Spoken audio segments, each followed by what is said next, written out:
So the weird thing is, right, you know, when you hit go and there's that pause, they call that the millennium pause, which is kind of weird. And it's because we don't trust the technology that it is actually recording because we're old, you know. But the What TikTok can't you say? Zoomers, What? I What? know, the Little Zoomers louder. will just start recording and they trust the tech. The tech works. You know, Yeah, back in the I day. work in tech. That's why I don't trust it. I mean, Yeah. I know everything No, that can go wrong. yeah. All right, we're live now on this Twitch. Sorry, bit of a dyslexic moment. Hello and welcome to Let's Drone Out. Tonight you are joined by the man with the moustache, Stephen. Hello. My buddy. Badly fixed mustache currently. I'll just get the symmetry there. A bit of mustache symmetry. Awesome. Sorry, as you were. My buddy Cole. Howdy. Dude, there's some extra backgrounds for you to play with. I don't know whether you noticed. Oh, I There's some totally special forgot. ones. I Yeah, forgot so- about my own. Oh, geez. Yeah, What am I that's for doing? you. And Thanks, Jack. the one of my most favorite people in the world, who hopefully we haven't upset, the great, the epic, the man who knew multi-Wii, Painless360. Hey, Jack. Good evening. How you doing, buddy? Yeah. And I'm Bright Till I Fly. And today is Thursday, the 9th of the 3rd, 2023. And we finally finished the tier maker, the tier list, reviewing the various manufacturers of products that we all use, love, and maybe don't have any experience with, but equally excited about. I do feel bad about missing out on Armatan because obviously, who could forget the Rooster? I mean, you know, who didn't have one of those? You know, titanium on a quad. I do feel bad. Just a quick whip round. Where would you put Armatan? Stephen, do you have any Armatan stuff? I always thought they looked a bit old and never really, just stay clear of all of that. So, What about you? Yeah, I was gonna say I've never used any. I've heard that they're tough as nails, though, but that's about it. Lee, what about you? I really like Armatan. I like the guy behind it. The guy behind it's called Chris. Chris actually built my first ever proper quad for me. I ordered it from a forum in RC groups. He was called Bob E. Pine in the forums, and he was making these quads with KK 2.0 flight controllers in. And it was made out of machined CNC aluminium billet. That's what it was made out of back then. And no way. I actually ordered one of these because I kept seeing them. This is back in the day before pre-made quads were even a thing. And I still remember he showed me how it would fly in an underground car park, probably underground his own building, full of cars. And he was literally popping it from one end to the other. He's an amazing pilot. And I've never yet managed to duplicate what he did with it. And I still have it. So I'm afraid Armatan from that point on, and Chris have always had a special little place in my heart. That the frames, they might not be as sexy or as great for freestyle or those kind of things. And if that's your gig, then you know what? I absolutely understand. But in terms of bulletproof frames that are finished incredibly well, you can't really go wrong. And the other thing is Armatan's one of the few that has a real lifetime warranty. So if you bust something, he will replace it. There were other people who have claimed to have lifetime warranties who are now aren't in business. So I'm not sure how that works. Limited warranty. Yeah. Yeah. If you can find where he's moved house to, you might be able to knock on his door. But Chris actually does. And most of us, we haven't managed to break any of his stuff yet. But there are a small handful of customers that take full advantage of that warranty. Chris has told me at length how literally some of them have gone through dozens of arms and base plates and things because they smashed the hell out of it. But I touch wood, I've not managed to break one yet, so I would put it right at the top, because also the ready to fly stuff that he sells. I think I'm a good solderer until I get one of his quads in, and then I feel like a hack, because he actually, I think, didn't he say that the guys he employs to build the quads are on one pay level until they can demonstrate they can solder to the standard that for the production, and then they get bumped up to the full pay grade. So basically, yeah, until you can actually build them properly, you don't get the full whack. So, they are works of art. I was actually wondering, are they one of the first people that, or one of the first companies that did that sort of like the camera protection at the front and all metal? The cage. Yeah, the camera cage. Yeah. That's an interesting design choice. It's definitely looks robust. I'm not sure how useful it is now. I mean, back when cameras were a lot of money, it made a lot of. But the thing is, I think they did get a little bit over-engineered, because they started with a simple cage, which was 2 CNC'd shoulder pieces with 2 like braces across. Yep. And then he went to a piece where the middle piece could actually be rotated, the bit that held the camera. So the camera didn't rotate, the whole piece rotated. It was held in place with titanium screws and all kinds of stuff. It's probably the kind of technology that you put in a knee replacement. But now in the latest ones, he's gone back. He's made it a little bit simpler. I think that's a good thing, because you can over engineer this stuff. Yeah. Well, and I've also seen the even the GoPro mounts. That's a very unique style mount. To attach a GoPro. It's not the same sort of 4 bolts. Is it? Am I right with that? Or yeah. Well, there was a couple of different cages. One of them had the mount that was part of the cage. Some of them have them separately because it's a lot of weight to have on the cage with everything else. It's like every time Chris thinks he's got it sorted, 6 months later, I'll get an email from him going, right, I've had an idea, I'm doing this. And I'm like, oh, geez, it's all changed again. But it's one of those people who were in the hobby before it was a big thing. We're in the hobby all the way through the boom. And now the bubbles burst and we're all back to normal. Then he's still in it because he actually wants to do it. And that's why I quite like it. He's passionate about it rather than he's in it because he thought he could make some money. So no, I've got a lot of time for those guys. The only thing that I didn't like was, and argue with me if it's not the case, I just didn't like the unibody rooster, the whole bottom plate and arms were one big sheet of carbon, because wasn't there a factor of one side the arm was really strong and the other sides, they were weak because of the weave of the carbon fiber? Well, he went through a stage, didn't he, where he was using NASA grade carbon fiber or something. There was some wacky stuff that he managed to get his hands on. It probably fell off the back of a lorry in China or something. But he had this special stuff that. But the thing is, it used to drive him mad, because he would do one with separate arms, and then he'd get lots of hassle about the fact that it was separate arms, and that you have to then figure out a really secure way so you have the extra weight because you have the brackets and the braces, but also some pilots get really finicky about making sure that when the arms go together, they lock together and they are completely rigid. They become one piece. So we designed that, and then everyone would come along and go, "Oh, no, we don't want that. We want a one-piece bottom plate with the arms in it." So then he developed that, and then the other half would come out and go, "No, hang on a minute.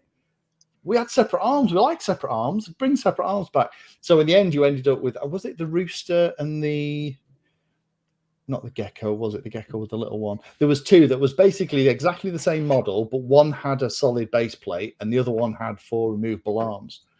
Catered for everyone. Yeah, he just thought, okay, fine, I'll give everyone the option. What's your thoughts? Yeah, okay, so you're a separate's better. Stephen, what do you feel? There's like a cutoff somewhere between, I think, 3 inches and 4 inches where separate arms start to make sense. But on smaller stuff, I prefer unibody, uniframe type. Oh yeah, of course. Right. Cool. Yeah, Carl? I've only ever flown separate pieced frames, so I don't really have a good opinion. Yeah. The other It's the thing classic way of doing it. that you'll love Armatan for is Bardwell and Armatan fell out because Bardwell said something wrong, I believe. But legal notice, any views or opinions or Perfect time. any historical things that I may not understand or get right are personal, may not reflect the views of others or this show. And I'm Perfect a moron. timing. But Beautiful. yeah, there was a That bit was of very drama there. professional. Yeah, I know. But like I haven't got a beef with Bardwell, but it was like, dude, what are you doing? But these things happen.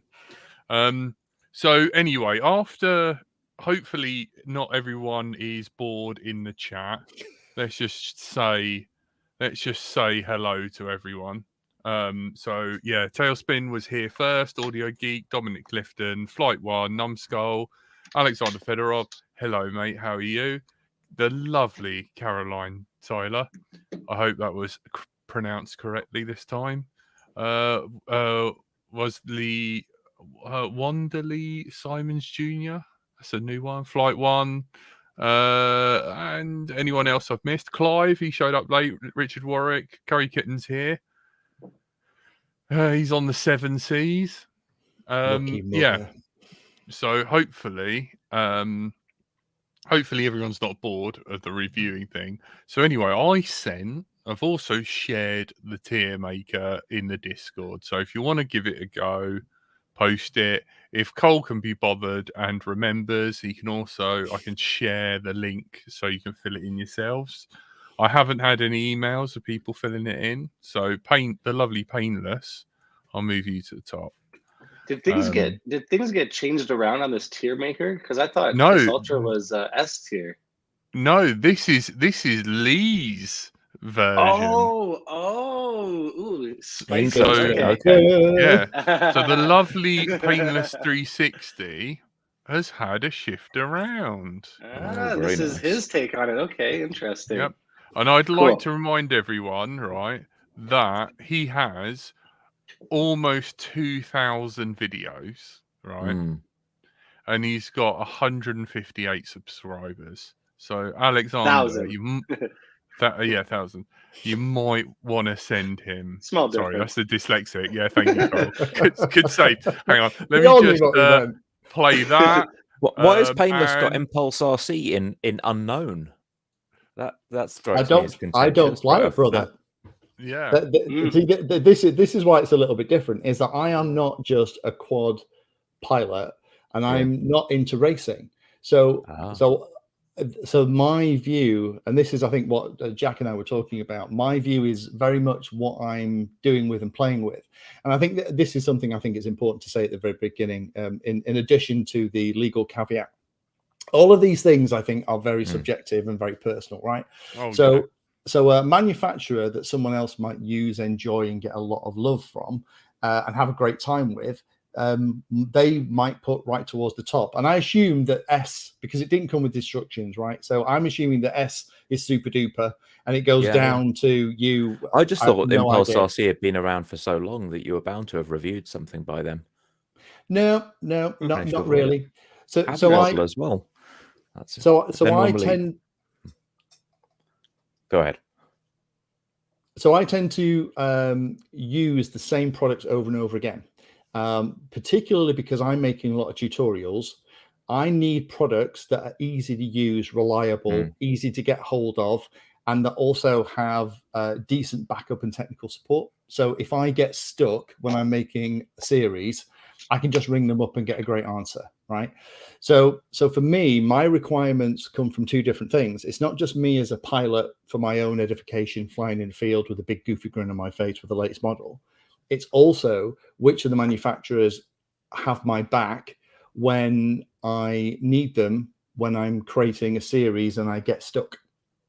So it's a slightly different view of the world, I think, than some of the other ones that I've done. So some of the names that you would expect to be right there at the top, probably not. So all the ones that I don't have a strong opinion on, are in the U category. And also, I haven't thought about this. I haven't, sat down with a brandy and a cigar and thought about this for 45 minutes. I literally, it was a knee-jerk reaction, and they all went in there.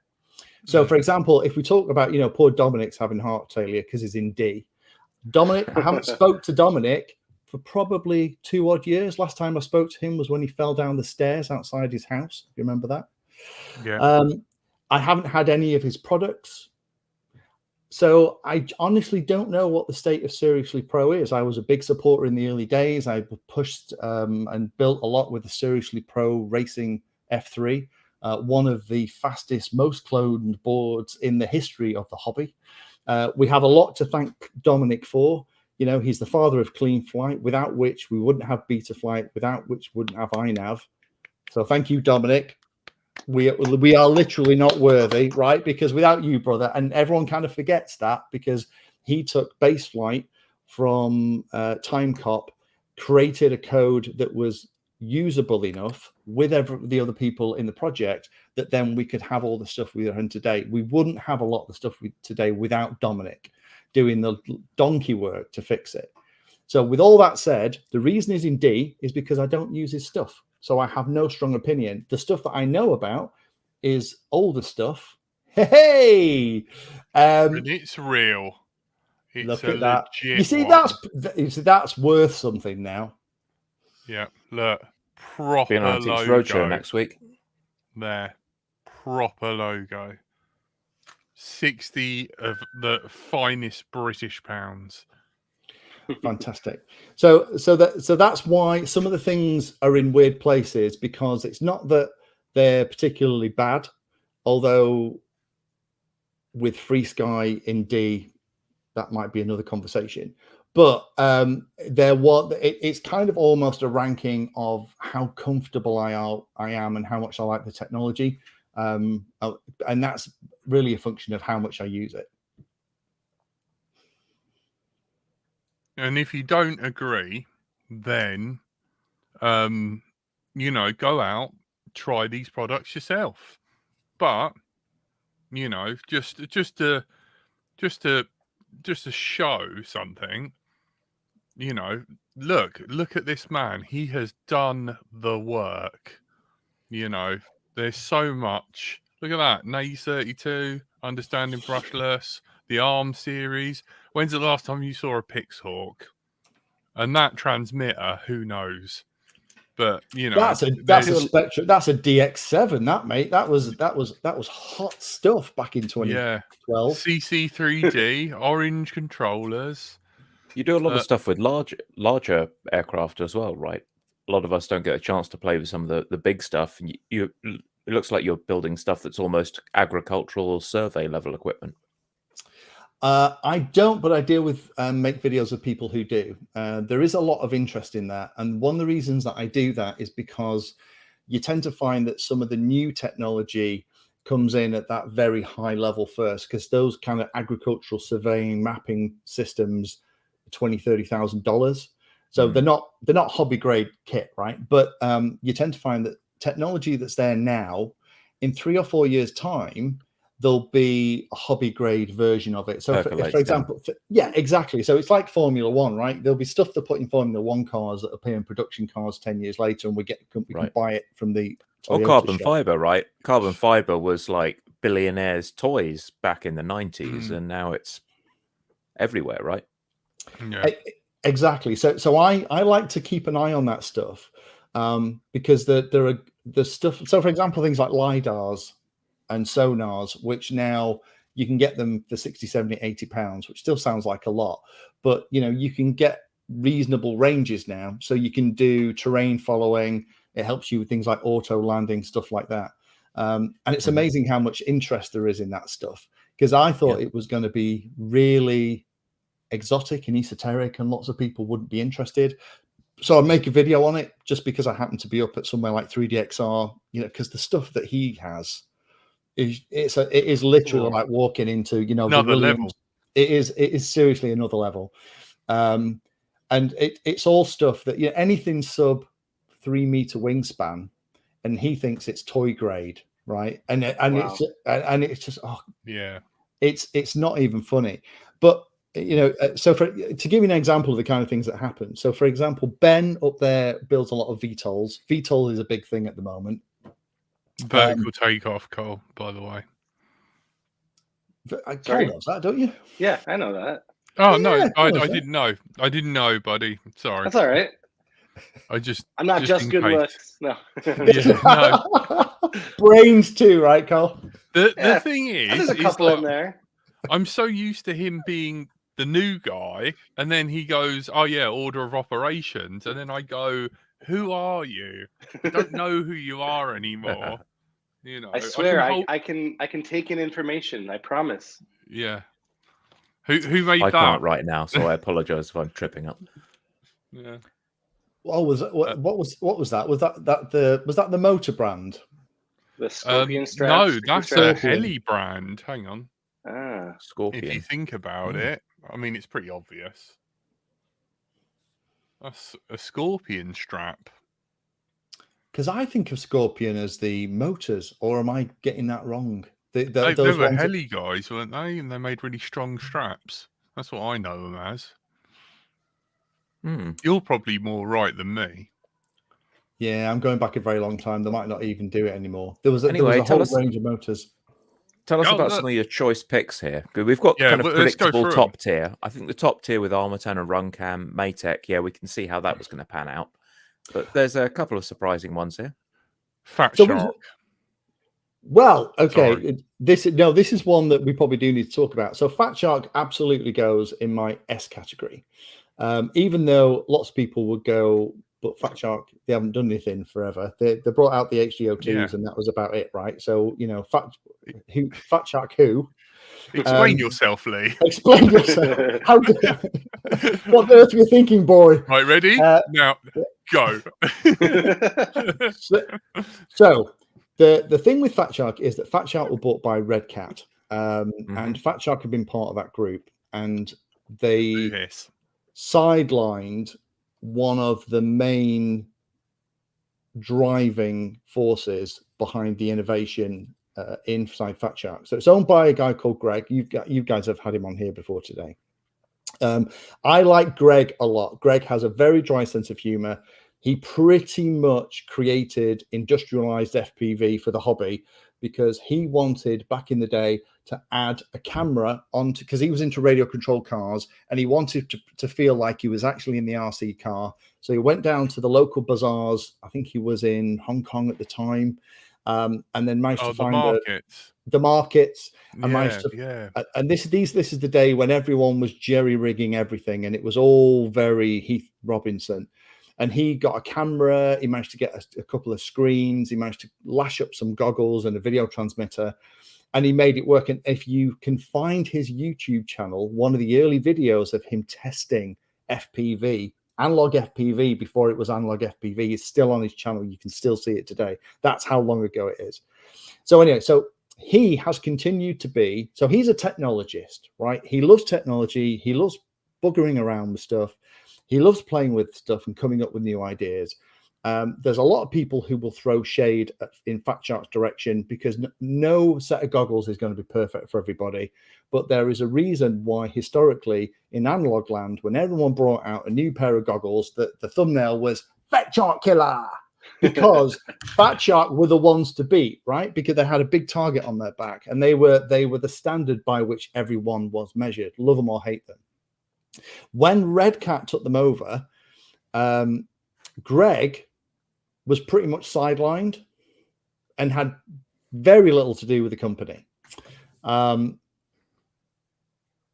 I think that was very difficult for him. I don't want to give too much away here because some of the conversations I'm kind of, Well, we got that very awkward video when Walk Snell was released, right, where he was interviewed and seemed to be surprised by the product, like he'd never seen it either, and he was supposed to be demoing it to everyone else. So it did feel a very odd launch. Okay, so let me give you a little bit of a background behind that. Yes, it was a very odd launch. The thing is, the person, I'm not going to go the full detail, so you don't have to, the more legal disclaimers. But the story that I heard, bearing in mind that what Rotor Riot at the time was part of the same Red Cat family as Fat Shark. it was an incredibly incestuous thing to get Rotor Riot to be the exclusive first look, right, HD system from Fat Shark, because they didn't tell you that that was the case.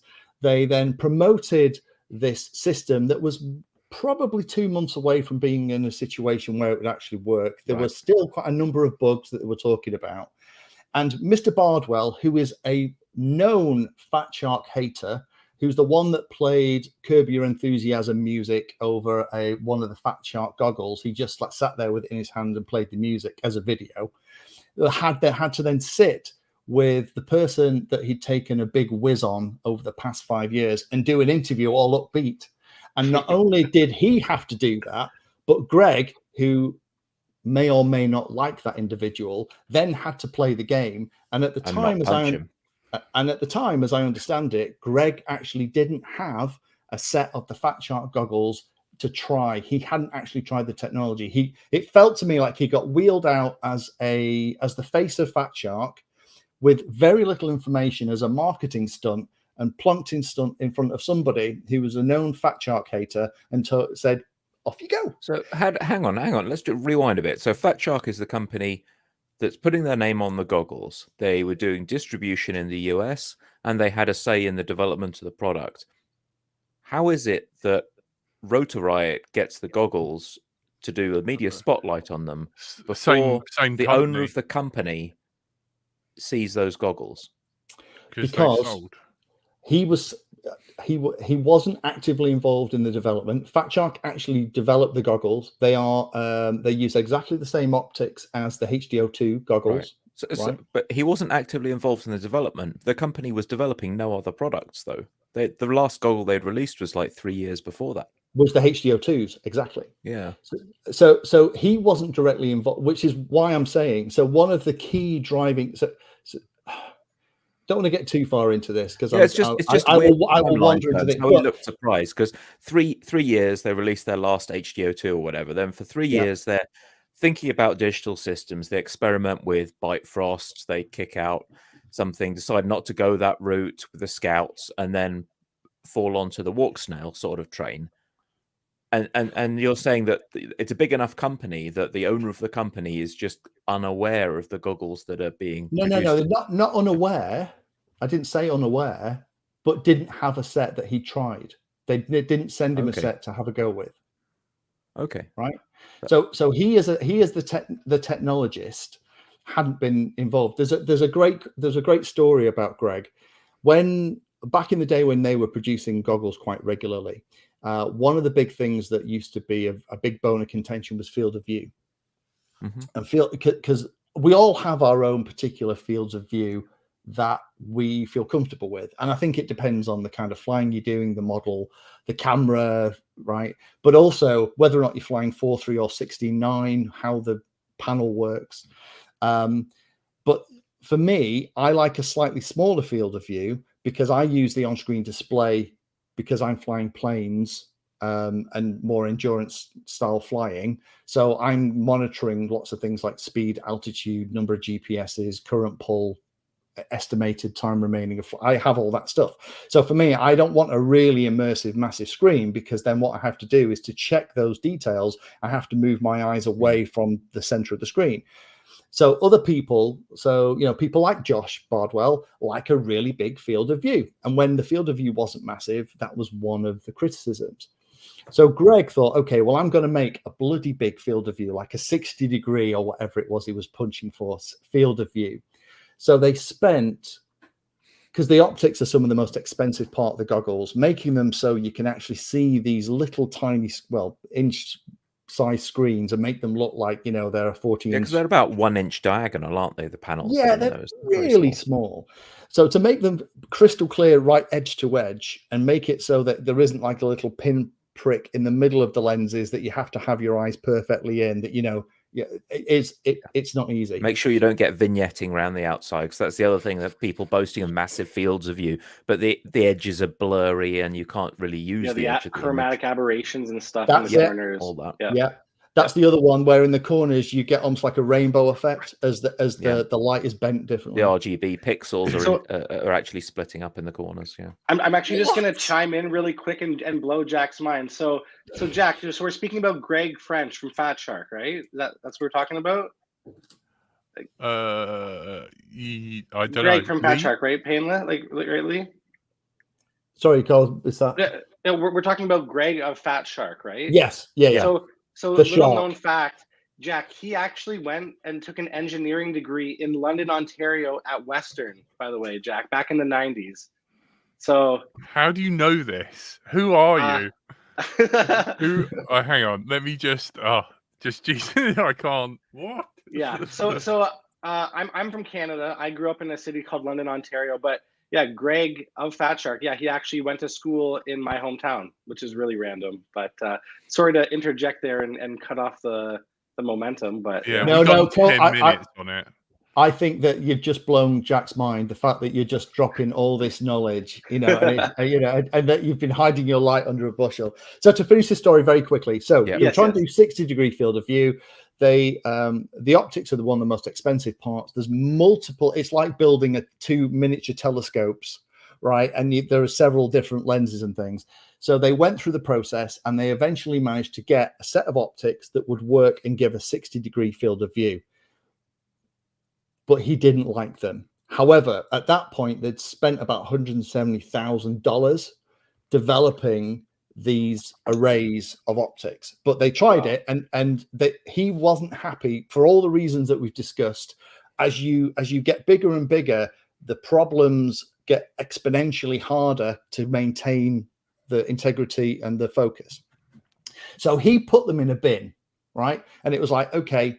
And this is all the stuff that goes on with people like these vendors at the top of my list that I know about because they tell me these stories, but they aren't in the public domain. So they went in a bin, and then he had what do you call those guys that come in from university? They don't get paid, but they're there for like work an intern. Interns. Yes, thank you.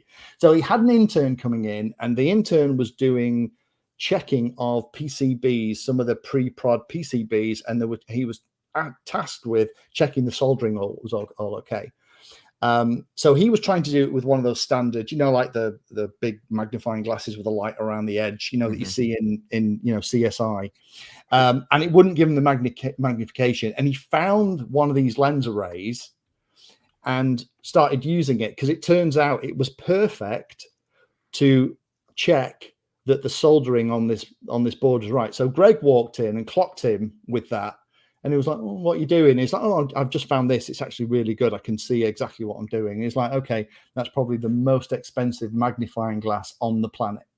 So, it was 170, but it's kind of those kind of things that make me feel happy. However, the Red Cat thing, so the Fat Shark at the moment is currently in the middle of being sold. I don't know if you're probably aware of this. Yeah, so they transitioned from being owned by Red Cat to being owned by one of the guys that runs Red Cat, so they're kind of off the Red Cat Holdings label, but they're still technically owned by the same guy. But they are currently being sold. It's currently underway at the moment. Right.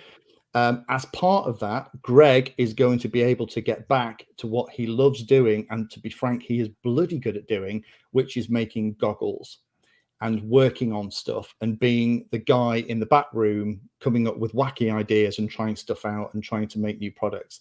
Makes sense. Fact that he hasn't been in that position for the last 3-odd years is the reason why we haven't had any more goggles, because I don't know what Red Cat were doing with Fat Shark, and I don't know whether their idea was that they were going to try and create some kind of military application with FPV, and it never happened. So now they don't care. They're going to sell them. That's where Red Cat are going, right? They've made a couple of announcements with Teal recently that they're following government and military friend or foe designation systems. There was a press article about that.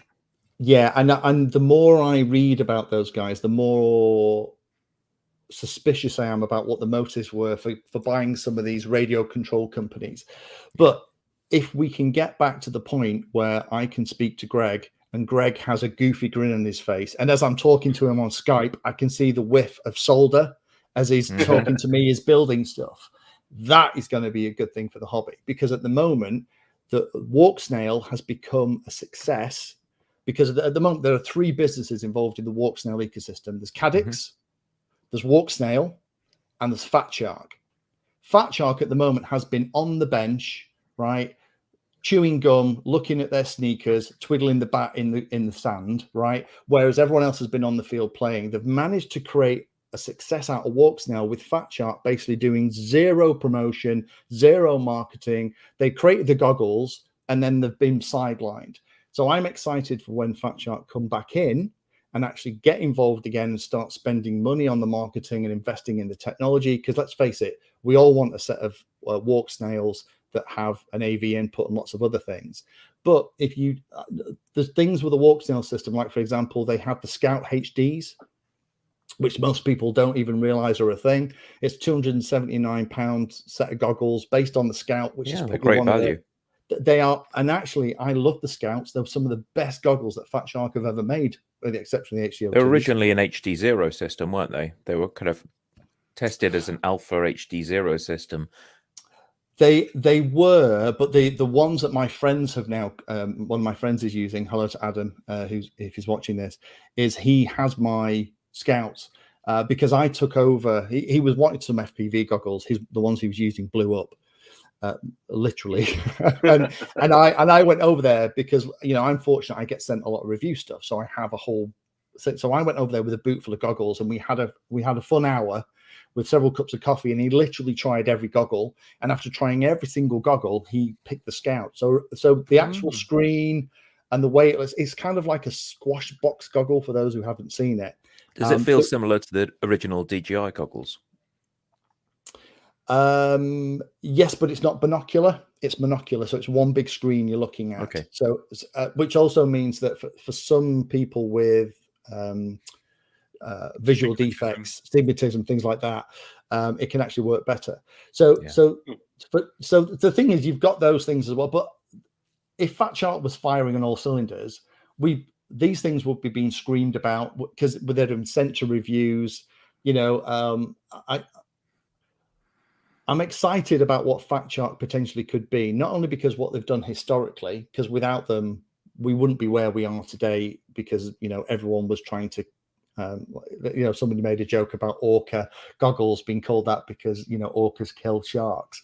But you know, there's a reason why they were always the comparison. So that's why they're there, because historically they've been great for the hobby, but going forward, if they get back to what they were doing, then hopefully that will give everyone a kick up the arse, and we'll start to get more innovation again with the FPV side. And also it will be good for the Walk Snail ecosystem, because then the third part of that trilogy of companies behind the system, they'll all be operating.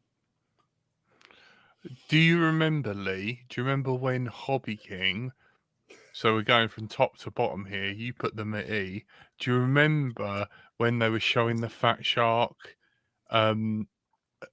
manufacturing line on their in the factory, and the guy from Hobby King threw a new pair that had just been tested on the floor, just because, you know, goggles were expensive back then, and he was being a baller. And we all just lost our shit, because the poor Chinese guy was like, oh my God, I've gone, you know, he thought he was going to be like, you fired, know, taken out of back and shot, like, you know, like it was, yeah, you really got like this sort of like Foxconn vibe. Hang on, where's the banner? You know, Foxconn may or may not be completely evil, but you know, like, oh my word. So, I mean, come off it, Lee. You must have plenty of Hobby King battery Turnigies. Why are they E? Because Hobby King have lost the plot completely.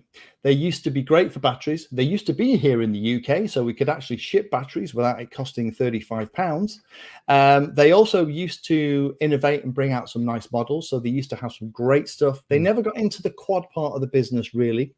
Right, so they were really, most of us use them for things like batteries and consumables, but they had things like the Bixlers.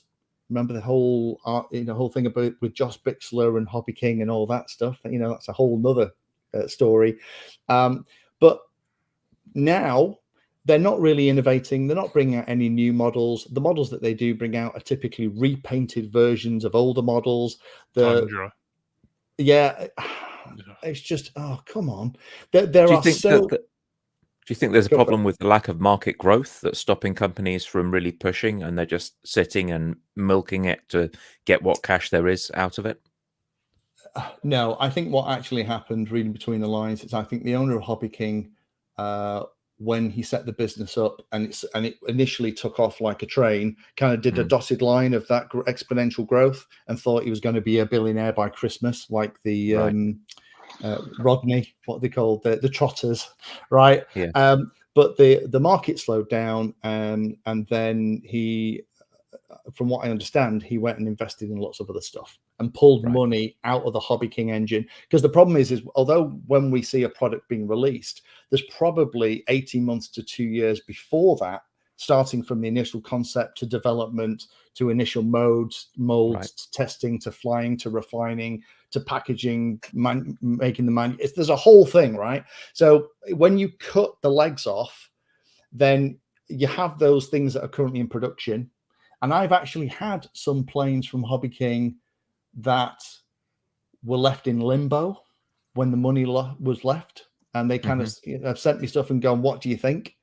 And I've given them a 20-point list of things that they need to do that wouldn't require them changing the mold, and another 20-point list of things that they should really do, which would require them to change the mold, because the mold is incredibly expensive for the injection for the thing. So if you haven't got the money for the molds, you know what? You can't have any new product. They don't warehouse stuff. The shipping now is extortionately expensive. If I'm going to ship a battery from the EU, I'm going to get it from Genzace and get one of their batteries, because they're far superior to the Hobby King things. The great thing about Hobby King was that, you know, you could order battery on Wednesday and you could have it on your charger by Friday, ready for the weekend flight. Well, because it but you had to check, like, is it available in the UK warehouse? Is it available in the EU warehouse? Is it available in the global warehouse? And the website was shocking. So you ended up with an order where, like, 2 things were from UK, 3 things were from the EU, and 2 things were from global. And you paid a ludicrous amount of shipping. You had to then go back through your cart and be like, no, not that. Just try and get it all from one warehouse. Yeah. And also, you know, they lost the plot a little bit because they started doing Hornby trains and started doing frisbees and, you know, frisbee golf BB guns, all kind of, because it was Hobby King, so all hobbies. So they just completely screwed it, and got completely. If they'd have stayed true to what was making them the money that we all loved them for, because the way, sorry to get all kind of business managing about it, but the way you tend to work it, there are what called cash cows in a business, right? You find that 80% of the margin and profit comes from 20% of the SKUs. And for those who always wonder what SKUs are, they're stock keeping units. That's what it stands for. SKU, stock keeping unit. It's a way to track, right? So what you do is, in a business, you protect that 20% of your SKUs that make you the vast majority of your money, as though your life depends on it. They're called cash cows, right? And you do not shag with those, because that is what keeps the lights on. It pays the money. It creates. You just carry on selling them. You just make sure you forecast, you have enough, and they let all their cash cows just fall over and rot in the field. And surprise, surprise, the cash flow stopped, the investment stopped from the owner, and they were just dead in the water. So now, you know, we do need a couple more guys in the UK to step up. I love Hobby RC. I love quadcopters.co.uk. I love 3DXR. There's a number in the UK that we all use here. Shout out to Unmanned Tech as well. Yeah, Unmanned Tech. We use those. But the thing is, not a lot of them still don't carry a lot of the basic consumables in sufficient quantity that you can always get it when you need it. True. So, for example, sorry. Yeah, Greg, RC Vault. But the thing is, you know, I've just done a conversion of a plane, one of my little ZOHD darts into Walk Snail, and I haven't flown it for a year because I've been flying mostly HD systems, right? So I put Walk Snail in it and I took it for a flight, and the battery I used in it was, you know, when it's a little bit squidgy and you're like, oh, it's on its way out. But I risked it for a biscuit, and it as soon as I launched it, the radio just freaked out and just went battery critical, because one of the cells was a high, and it was just, you know what, I'm landing it. So I thought that's fine. I just need to get exactly the same Hobby King 1300 3S. It needs to be this long battery, and this wide and this thick, exactly. And exactly this weight, because that's what all the CG is all built for on the model. And I ended up having to buy one for £5 more from a guy on eBay. And it's actually the right battery. So God knows how he's got it. But you know what? In the old days, you just go, well, actually, I'll buy two because I'm paying for the postage. And you get I know who that person is, by the way. Do you? Can you thank them? Because it's meant that I don't have to completely redo the CG on the whole thing. It's, you know, Martin, the ginger guy, Beauty and the Geek guy. Yeah. It's him. He bought all the batteries as they liquidated. Well, really? He's got a stockpile of them. He's got a danger garage. Yeah. Just so you know. Sorry for cutting you off there. No, it's probably him that I bought it from, but it was like on the Hobby King website, it would have been like 12, 13 quid, but it was like 19.99 from him. And you know what? I'm quite happy to pay that because it just means that I can continue to fly that model. And the annoying thing is the new battery is actually 10 grams heavier than the old ones that I've had for 3 or 4 years. So it still didn't work out exactly as I wanted to. But in the old days, Hobby King would have been an A or a B because we all use them for those consumables, and we kind of relied on them for that. What do you rate their sibling stores? Because we used to have a lot of traffic going to GearBest. Banggood is pretty much not doing hobby stuff now. There's never any stock in. So do you think they're all kind of in that same position? I remember looking at GearBest, for example. There were house brands like Furby. There used to be loads of Furby quads out there, and ERC was reviewing tons of them, and the entire house brand vanished when GearBest stopped communicating with YouTubers.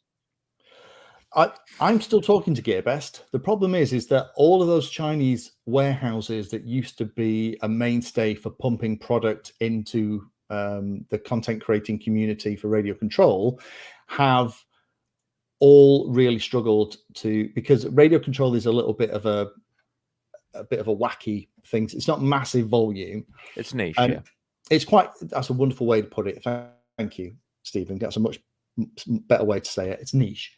Whereas, and also historically, when they were all being supported by China for the international shipping, it kind of made sense for us to do it. But now, if you try and buy a foam plane from, assuming you could get it from GearBest, AliExpress. In fact, AliExpress seems to be one of the few that still does a lot of stuff. Yeah, that's where I got my only plane.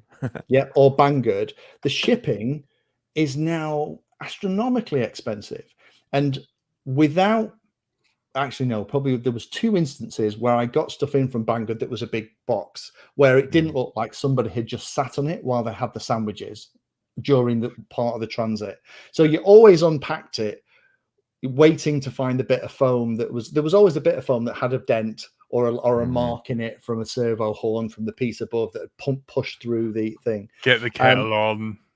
You'd have a bit of a cry. So I think, and I don't think necessarily those guys not being as heavily involved in RC is necessarily a bad thing. I got an awful lot of stories every time we did something with Banggood of people going, I've paid, but I haven't got my product, or the product arrived and it's broken. I can't get support. First time I ordered anything, I ordered a quad and a radio. I was going to get FlySky i6 and a little 2-inch bind and fly, and it just never turned up. The tracking said it had been delivered, and it never turned up. And that was my first experience with the hobby. Not great. That was Banggood. My first ever order from international, actually going back, was Hobby King, because in those days I used to sit and watch the 2 Joshes on what was it called? Flight Test. Thank you, Jack. I used to sit there and they'd be doing all this stuff, and a lot of things they'd be using with Hobby King pieces. And I bought my first ever set of Fat Sharks from Hobby king, and they got shipped from China. And it was, I think they cost about £214. Amazingly, I still remember the number. And I basically was a little bit, my backside was going like that for the whole 2.5 weeks until they turned up, because I honestly thought there's a 50-50 chance these aren't going to even appear. And I was so glad when they did, because that was kind of the reality of it. You sometimes got it, you sometimes didn't. And then you had the argument of, did it arrive? Did it not? Are you trying to scam them? Can they be asked even answering you? I do like ordering from UK shops where it arrives 2 days later, and this is where Hobby King cocked up. They closed that UK warehouse, and that for me was the end. Now you look at the prices. The stuff on Banggood's £5-10 more expensive than the UK resellers. So where is the incentive gone? They're not supported by the Chinese government anymore. Just no point. No, I have used AliExpress a bunch. AliExpress seems to work, but again, buying that plane, I cancelled 3 orders because there were like 20 people selling the same plane. And so every time I did a slightly different search, I'd find it for £5 cheaper. And so I ended up, like ordering it 3 times, and I was paying 150 quid to start with. And I think I ended up getting it for 110. But it's just like completely chaotic marketplace. It's worse than going on eBay. Yeah, it is almost like radio control roulette. You pay your money, you take your choice. We have literally got 10 minutes left. Well, we've done 3 of them. We've done 3 as usual with Lee. Oh man, Lee. Lee, so Kiss sorry. Ultra. Kiss Ultra. Why is it an A? When was the last time you flew Kiss Ultra? He hasn't got one. It's not. Right. Sorry, I thought you meant at the top. I haven't flown them for ages, but I really like the guys behind Kiss. Kiss Ultra, probably. I Kiss Normal. I put them on the same thing. Kiss Ultra, I haven't used them for ages, but I love the Kiss flight controllers. I love the guys behind it. Kiss flight controllers, the first one I ever used and put in a quad. This is back in the days. I mean, we're going back a very long time now, right? But it used to be that the quad would land on the ground and bounce. And that wasn't because we had air mode on. This was before air mode was even a thing, right? The tuning was... Idle up, baby. It was so bad. When you're landing, it would just kind of bounce, and eventually you just had to try and this was when you disarm with sticks. Anyway, I put a Kiss flight controller. You disarm after you hit the ground? I just get near to the ground and disarm, just like flying. Oh no, back in the day, buddy, we had to disarm with sticks. So I put a Kiss flight controller in a model. I still remember it now. It was a Speedix 250 frame or something like that. That was it. That's disarm. Yeah. And the other way's arm. That's right, Jack. You see, you're old school. You remember this stuff. That's why trippy spins are a new maneuver. Don't remember that. If you used to do a trippy spin, you just disarm. Yeah. So the whole thing with the Kiss is that I put the flight controller in the model, took it into the field and landed it. And for the first time, it landed, hit the ground, and stopped beautifully. And it was KK 2.0. How come you've got all this classic stuff on your bench, Jack? Was this just in classic? Kyle sent me people because we've been banging on for so long. Look at that Radio Slam, Radio C battery strap. Didn't you used to get those free in some orders? Oh mate, or did you have to pay for them? No, you get them free. Fucking look at that. Pipe train, bloody rotor shite motors. Thought you were red bottom for life. That's all you fly, right? D4R2, baby. This is. Look at the size of that. It's bigger than the flight controller. Yeah, Cole, you're gonna love it. Look, CPPM, mate. It's gonna be like absolute garbage. You're gonna want to put controls in, right? You go, a bit of yaw, and it will be like putting the transmitter down, getting a postcard, writing it, sticking a stamp on it, and with the address to my quad. That's what it's gonna feel like. Wow. So I bypassed all the goodness. Well, I'm not sure I'd use the word goodness. There was a very bumpy road to get where we are today, and I think we sometimes forget how tough it was in the early days, and how when if you plugged it in and it didn't burst into flames, you know, it was a cause for celebration. These days we have it so easy. We have all-in-one boards. We have flashing of flight controllers that just works.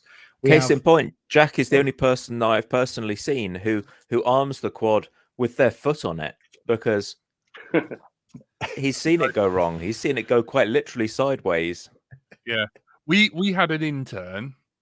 I won't mention his name, but he wired up the motor output wrong on a KISS quad, and I went to test it, and it flew past my head, right?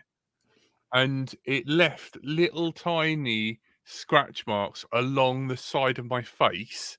As you were lucky, man. KISS V1, and then battle scars. Almost hit the window, the single paned window of Radio C, but it didn't.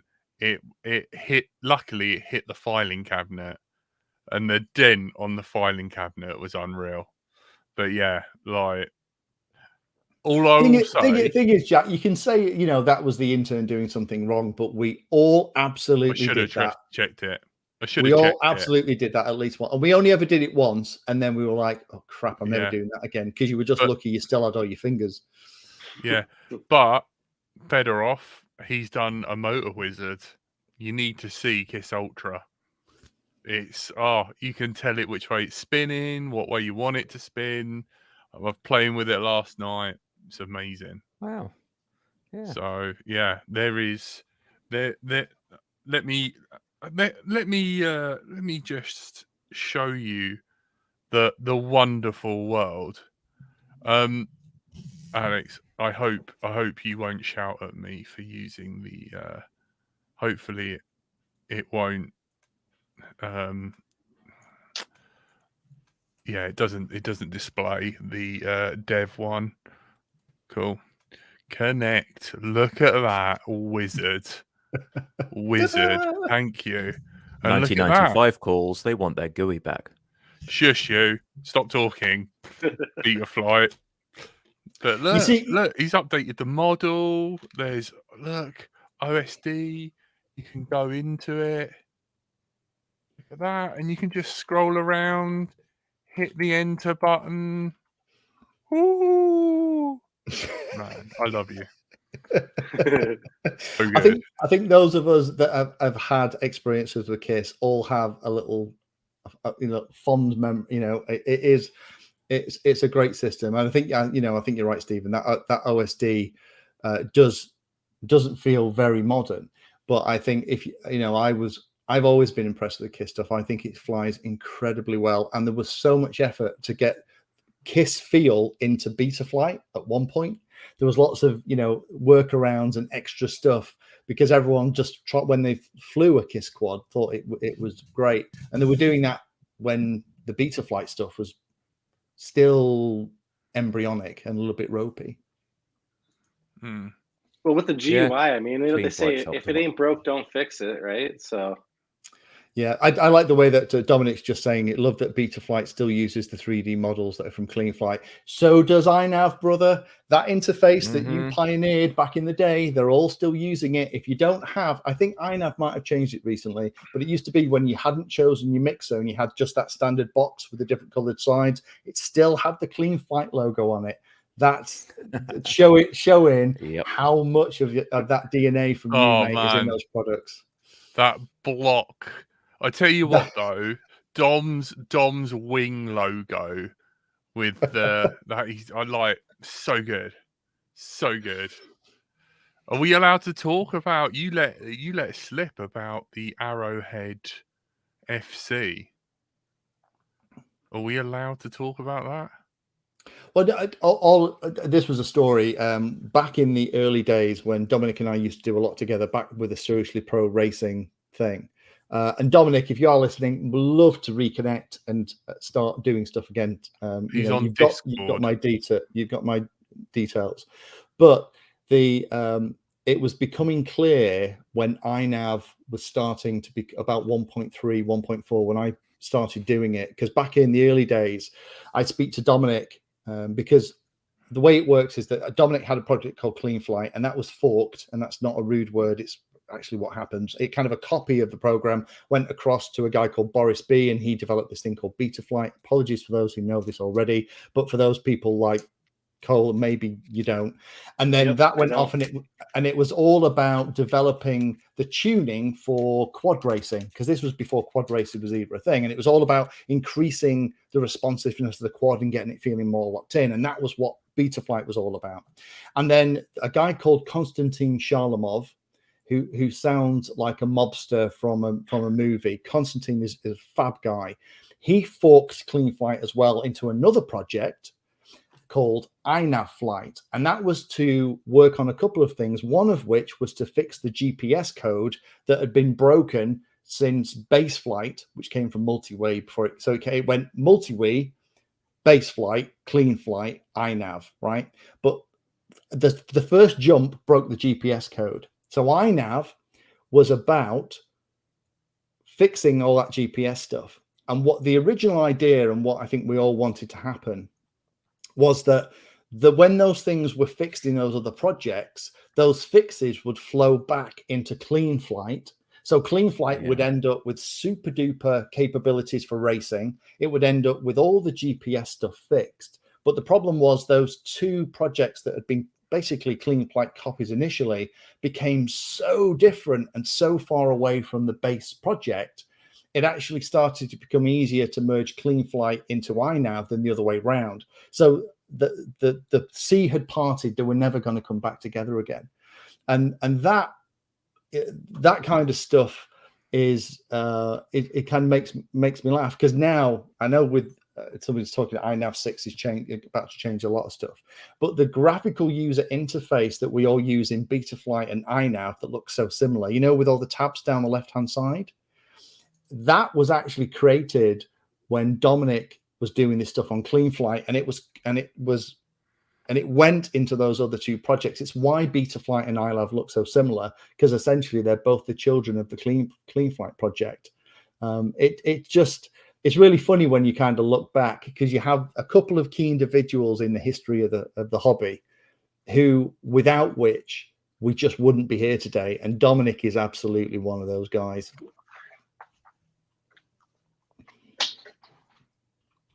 Oh, pretty cat. Hi. We never got, look, the old, remember that? Look at that. Your step, because it's these two are oh files, my god, no dark mode, tools, no nothing. Select. Oh my god, this is one of my old ones, isn't it? Yeah, You've got that developer mode turned on. Look at that, and it used to belong in the Chrome extensions. Very straightforward. You just come into here remember again, that? Look at that, Chrome extensions. Chrome extensions. Wow. What a crock. Because there's probably videos of it where it used to be, because it used to have the tabs along the top. Do you guys still remember that in the Clean Flight days? And the reason it changed to go down the left-hand side is because you could scroll up and down in the left-hand side, so you could add more tabs. That was the whole point. And it was a guy, I can't remember the guy's name, I bet Dominic can, who actually designed that interface as part of the project. And it's just become, you know, the default way that we access the Beta Flight and iNav interfaces now. It's great. I know. Well, unfortunately, that is all we have time for. I can't believe we've covered about 3 things from Lee's list. Like, sorry. And you were happy to Lee. It just means we need to get you back sometime. That's all. Oh, mate. Happy to do it, because I actually didn't tell you the story of the wingboard, which is where we're going with the Clean Flight thing, which maybe I'll check with Dominic. 3 minutes. All right, me share. No, I'll check with Dominic. Is all right me sharing that story. Yeah, I don't know if we stall, Dom can be like, you know, Dom can give us a thumbs up. Dom, is it okay to talk about? Right, Dom, just to remind you, so this was back in the days of early iNav, and it was when I suggested to you that building a flight controller specifically for fixed wing to run things like servos with a separate power supply to run servos would be a good idea. Hello, Maytech. I'm quite happy to do that story. If you're happy with me to thumbs up. Yeah, Yeah, that's what we Right, want. cool. So very quickly then to finish off, because Sorry, we're over the editor. hour. Yeah, sorry, editor. So what was happening when iNav was coming out? We were all iNav also had the ability, unusually added not only all the GPS stuff, it added the ability to put iNav into a fixed wing. If the editor, if you could insert the dun dun dun, that's where it needs to go, right? Fixed wing, iNav, and it also did things like return to home, right? iNav also in the quad used to fly it back to you and then used to land it and we're in for your return to home. I believe Beta Flight in version 4.4 has just caught up. Well done, boys. But iNav was doing it in 1.2, 1.3. So I realized that because we were all taking boards from drones, like the Omnibus F3 flight controller, things like that. I think my first one was actually an F3, believe it or not. Oh, sorry, I'm mistaken. No, I think the F, because if you remember back in those days, we were using F3 and everyone was going, "Why are we using F3? Because we'll never use all of that power." F1's fine. Do you remember those conversations? Like 4 yachts. What more could you want? And we got soft cereal. Yeah, so you will never use the power of an F3. You're crazy. Yeah, so anyway, so what we were doing, we were soldering servo leads onto it, and we were turning these things into horrible Frankenstein messes so that they could run iNav in a wing. And my first one, you can still see the series now. I basically hot glued all of this stuff onto the back of a Texumo wing, and it worked beautifully. It looked like something the Borg had sneezed out of their nose, but it actually flew okay. And so I said to Dominic at the time, "Dom, you need to make a board for wings." And he was like, "Yeah." I was like, no. Wing flight controllers for fixed wings, they're going to be a thing. And he was like, okay. And he actually did a beautiful design. There were several iterations. It was actually in the shape of a flying wing. So the actual flight controller itself was actually, rather than being a square, was actually in the shape of an arrowhead. So you could tell exactly which way it went round. All the pins were on the edges. It was absolutely brilliant. And he never, ever finished it and brought it out. And now Maytech is making money hand over fist selling Maytech wing boards and things like the 411 WTE and the 405 Woman and things like that. Outrage. And every iNav build is using those boards. And it just, I always feel like, oh, I wish we'd have done that, Dom. Him. It should have been Dom. Dom should have been sat with the Cohibas and the brandy watching the money come in. Dom's like PDB as well was good with was it with Thug Frames as well? Like he made a excellent PDB and stuff. Dom, you got a photo? I messaged you in Discord. I'm bugging Dom at the moment because I'm trying to flash one of his flight controllers. Yeah, so use the STM, the Cube software, Cube Programmer.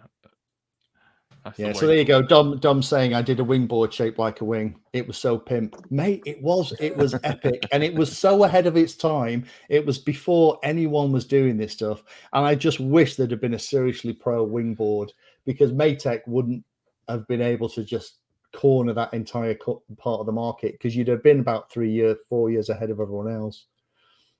Yeah, it did the Neo from to fit the Thug Frames. Steven's in pain. No, it's all right. You carry on. I'm basically distracted because I'm trying to flash Dom's flight controller. He sent me a sample of this SP Racing flight controller, and it's got a bunch of different firmware blobs on it because he's got his OSD on there as well. And I managed to wipe all the stuff that I shouldn't have wiped. Yeah, big mess. He's got it. Dom. If we, yeah, editor, I'll do the outro.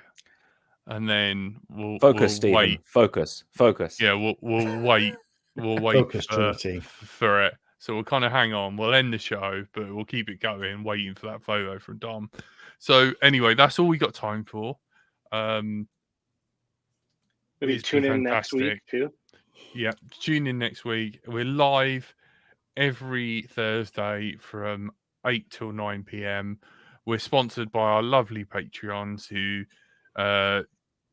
pay for the editing, hosting, everything, keeps this show going. We wouldn't be here without them. Massive shout out.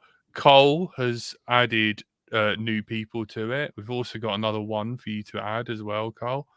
And as always, it's been a pleasure to have Lee from Painless360 on.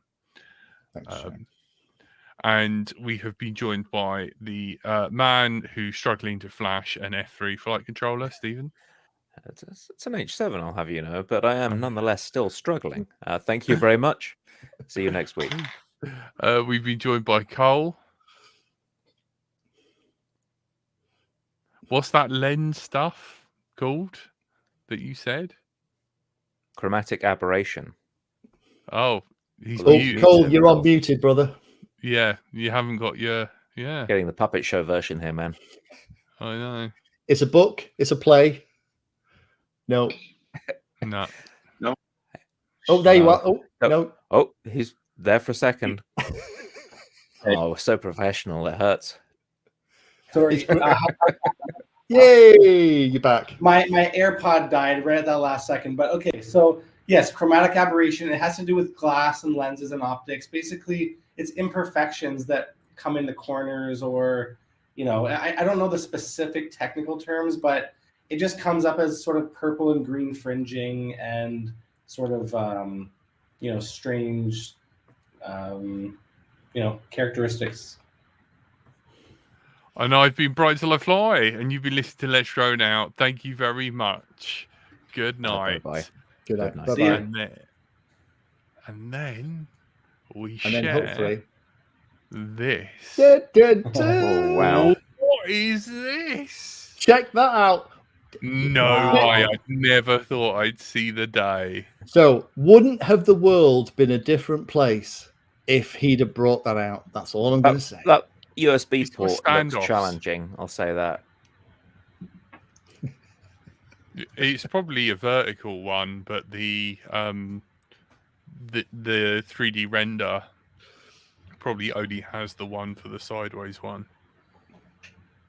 I think And you that's say probably that, what but it I've is. seen flight controllers that absolutely have that type of setup, and no What, one's thought with- about it until they with the standoff in the way. It's Dominic Clifton. His brain's so big he had to go to hospital to get it drained. There's I think there's no it's way also- Tom would have done that. It's also fair to say that all of these renders were him figuring out, because you can see there's a riser in the middle, so I'm guessing there was some kind of other board above it as well. Yeah, So headers. this was very much a work in progress, and this is what he was doing. I mean, I can't think even when it was. It must have been something like 2015, 2016. It was back in the dim, dark days, and I just so wish. I mean, thank you, Dominic, so much for sharing this, because it now makes me sound, at least I have remembered this correctly, because I am very old and I do have, you know, photogenic memory about things. But I do remember having behind it? chats. Sorry. But I just thought it was such an innovative, different design, and it was pretty clear it was a board for a wing. You couldn't pick that up and go, "Oh, this is a quad board," could you? No. Well, you could add a stick to it and hunt some wild animals with it. It could, it could. You nice stick it on the arrowhead, stick it on the end of a carbon fiber shaft with a couple of feathers at the back, and twang it at somebody. Okay, thank you guys. That is all we got time for. Dom, thanks for sending that over. Lee, you're a top man. We love you. be continued. And Yeah, for and, real, good night. Yeah, well, and last thing too, tune in next week. We've got Alexander Fedorov of Kiss Ultra. He's going to be joining us next week. So yeah, come on over and listen to what he's got to say. So Yep. That's it. And don't forget, ask questions in the Discord. Like, thumb, subscribe, share. Let people know that this show is less shit than it once was. Thank you. Good night.